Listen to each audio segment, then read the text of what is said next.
Bagaimana cara menanggulangi saat kita dipelet dan dengan alat perantara?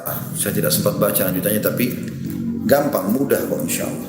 Anda harus yakin ya, para penyihir, para syaitan, penyihir itu adalah saudara-saudaranya syaitan, temannya syaitan. Dan Allah subhanahu wa ta'ala berfirman tentang syaitan, inna kaida syaitani kana dha'ifa. Ya. Perangi wali-wali syaitan, mereka itu lemah, para dukun dan peramal itu. Ya. Kira-kira yang Anda lakukan yang pertama adalah bagaimana Anda, teman-teman sekalian, menerima dulu ini sebagai keputusan dari Allah SWT. Karena ayat Al-Quran, Kulla yusibana innama kataballahu lana, sesungguhnya tidak ada sesuatu yang menimpa kami kecuali dengan takdir dari Allah Subhanahu Wa Taala. Ini sebuah hal yang harus dijadikan sebagai prinsip dasar. Artinya memang harus seperti itu. Allah SWT sudah menginginkan kita pada saat itu diuji dengan sihir, diuji dengan gangguan orang, diuji dengan penipuan, diuji dengan ini dan itu. Maka yang paling pertama, setiap terjadi masalah, terima dulu sebagai keputusan dari Allah Subhanahu Wa Taala. Ini harus kita lakukan.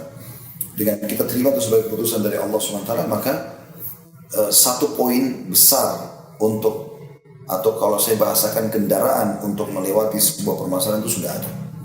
Yang kedua, Anda ikhtiar secara syar'i. Berdoa. Nabi SAW pernah disihir oleh Lubab bin A'sam, seorang Yahudi. Lalu Nabi SAW sampai lupa sebulan harus datang ke istri yang mana.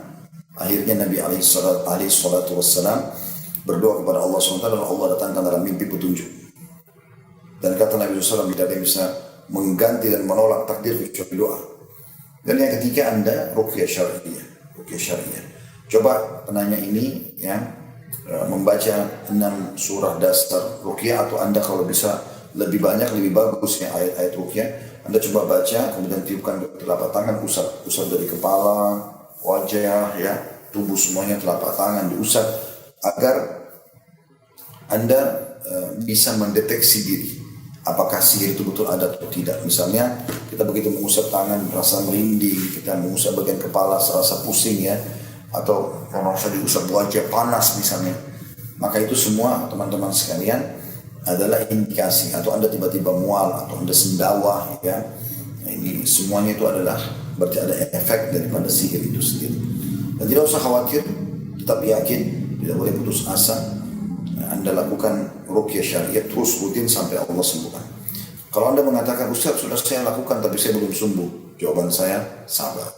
Semua ada dosisnya, ada proses.